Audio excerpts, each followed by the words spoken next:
My name is Robert Yellin, and I've been living in Japan for 30 some odd years. Got hooked on ceramics early on, was a collector, became a writer, and then became a gallerist. What brought me to Japan was the aesthetics, and particularly the philosophy. I grew up in a house with a lot of Eastern religion in the rooms and in the air. I came for a summer program, and that is how I ended up in Shizuoka at first. I thought it would be a year or two, just like everybody else, and it's turned into over 3 decades. What kept me in Japan is the fascination, the just endless things that are to be learned and discovered, not only about Japan, but about yourself. And in my field, there's so much to know that it'll take a few lifetimes. So just the fascination and getting to know these artists and the styles, every day is an adventure.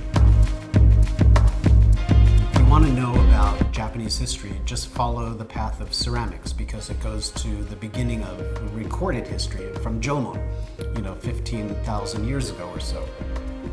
And how it's been incorporated into daily life and to cultural aspects. It started out as utensils for storage, then it morphed into tea, and now we're into sculptures.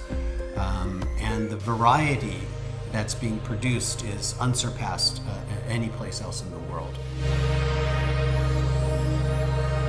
Something that dates back 400 years to the Momoyama period. It was a functional piece. It had no artistic merit at that time. It was only afterwards, when critics looked at the aesthetic wabi-sabi beauty, the potters, didn't really think about it as having anything other than a functional aspect.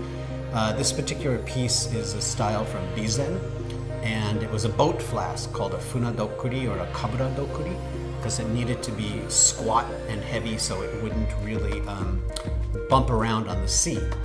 It's a beautiful form, all natural ash glaze, very much a pure characteristic of what Bizen pottery is.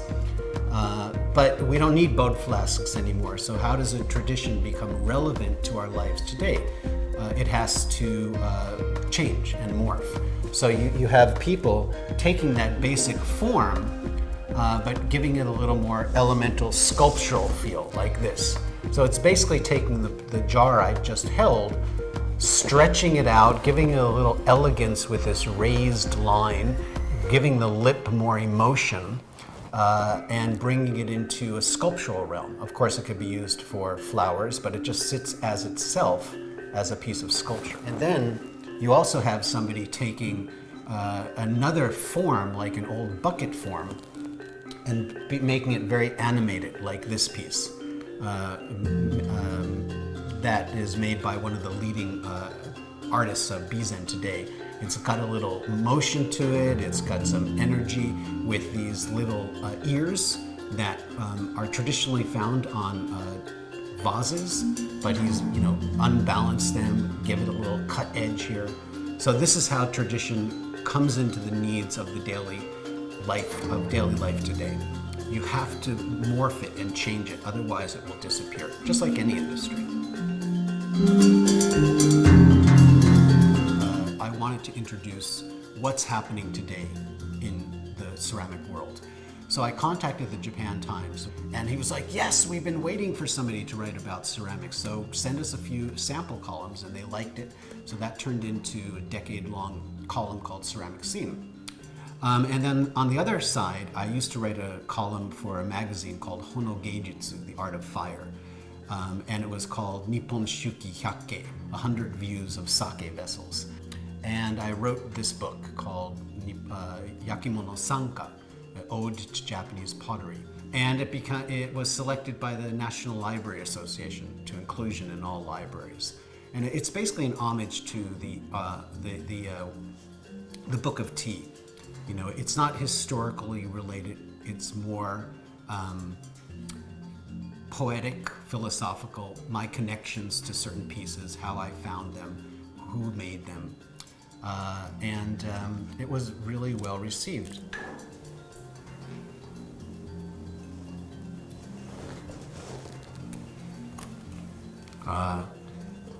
Higuchi Masayuki. First, I look at the form, the way it's made, the way it's glazed, the energy that it imparts to me. Horiichiro, because these pieces have energy. Horiichiro. Oh.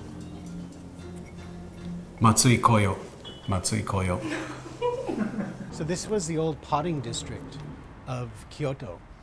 And all these homes in some way were related to ceramics. But in the 1960s, they banned wood-burning kilns in this area. So many of the potters moved out either to areas where they were allowed to fire wood-burning kilns, or they had a section of Yamashina designated as the potting district. So many of the potters moved up there and were given gas accessibility. So they switched from wood-burning kilns to gas kilns. And Kawai Kanjiro was kind of the main guy in this area, and we'll see his kiln in the back of the house, which was also a communal kiln. So local potters could actually rent space there. They would designate certain days, and they would bring their pots and pay a certain amount for the space being used.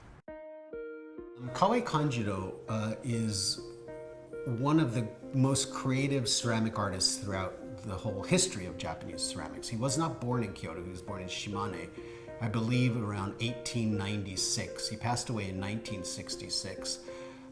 He was this wizard of art, really, creating forms and styles that were never seen before. Well, the whole house revolves around his philosophy of beauty of living. So, in the compound is the studio and a very old kiln, and also his living quarters. You can see how he created this harmony between his own personal life and his work. There was no difference in the flow of his daily life. It's entering a magic space, to me, like going to Disneyland, but even more deeper, So this was when it opened in 1973, and it's just left as it was. It's just, he might come back after just going out to buy some tofu, that's what it looks like. He's still here, his spirit, his energy, his philosophy can still be felt in this space. Just an amazing ceramic artist, more than a ceramic artist, an artist.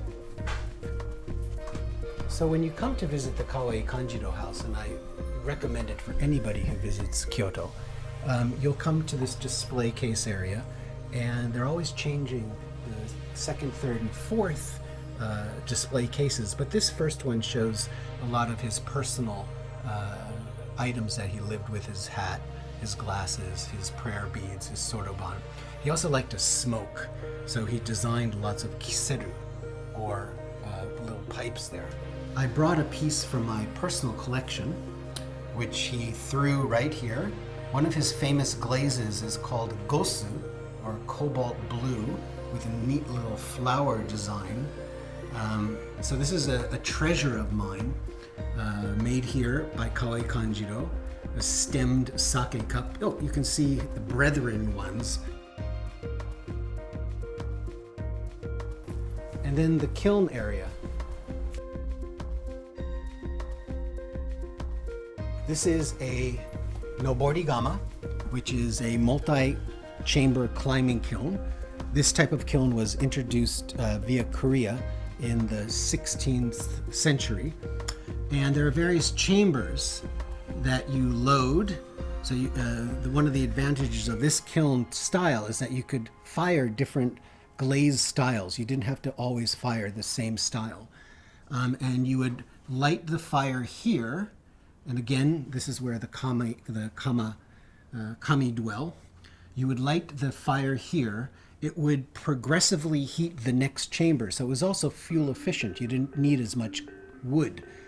And when this reached maturity temperature, then you would go on the sides and fire the second chamber. And then when that was fired successfully, then you would progressively go up the side here. And this is I think there's only one other left in Kyoto. Of course, it's not used now, but it's a monument to history and tradition. You know, I've been here many times, but each time I still feel it's the first time. As this summer breeze kind of just cools my senses. You know, you can listen to a great song over and over and you still dance to it. That's the way I feel about coming here. Tennis is part of my existence and identity. You know, I've moved a lot in my life, and everywhere I've moved, my first friends have always been tennis people, because it's a universal language and you don't need a whole team. Let's go. You know, any creative activity needs downtime. Lots of great ideas for writers come from walking in the park or in the forest or swimming. You know, this downtime, whatever it might be, sparks ideas, reflective thoughts, new visions. And for me, coming out and playing tennis is that activity. I connect with nature, I laugh, I cry, all the emotions, you know, of a drama are on the tennis court.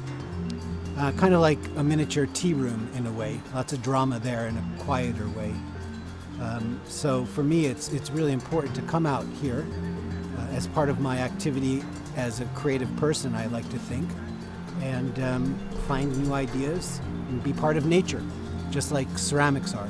They're the elements we've talked about.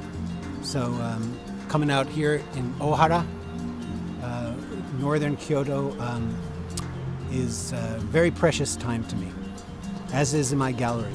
Holding a chawan, holding a tennis ball, is holding life itself.